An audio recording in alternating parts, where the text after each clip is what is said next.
and coffee. You may not have realized it, but this is a big week in the life of our church. Linda Bowen and our Finance and Administration Office closed the books this week on the financial year that is 2021. Yay! You may not even realize that's a big deal. To put 2021 to bed and have some final numbers on how our church is doing is a really comforting and important part of our congregation's life. So much of it's behind the scenes within the staff and the finance committee and our church council.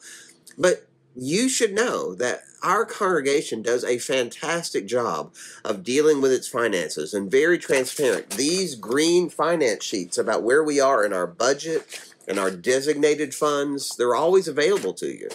Not that that's very exciting to a lot of people. We have a lot of people who, for good reason, trust our finance committee to take care of it. But there are some things that you should know. For instance, when we closed the books this past week, we ended up with an $80,000 surplus coming out of last year. That is $80,000 more that we received than we spent.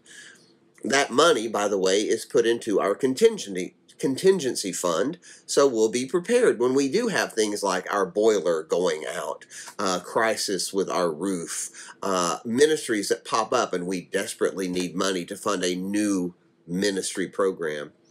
That $80,000 that we collected beyond our spending, well, that takes place because our staff and committee chairs underspend the budget.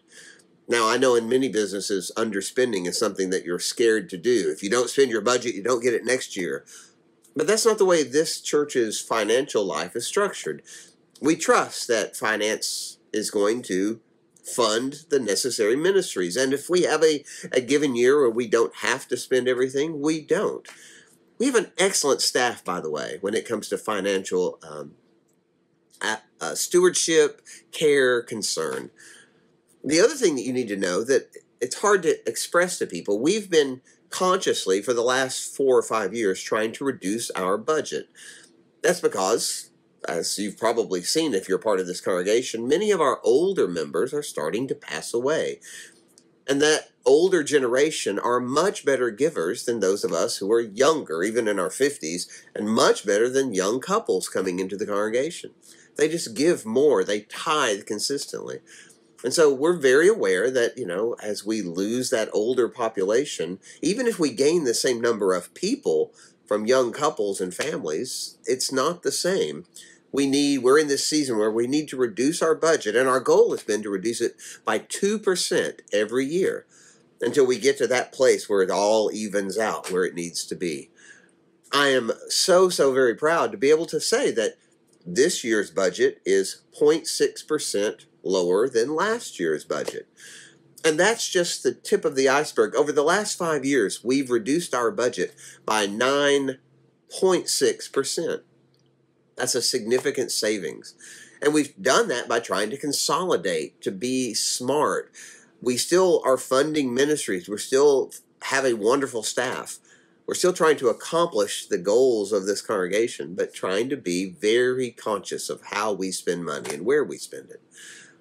So, all that is to say, we thank God for our Finance and Administration Office, our Finance Committee, for the good people who are a part of this congregation and want to invest their time, energy, and their finances to make a difference in this community and in the world for Jesus Christ.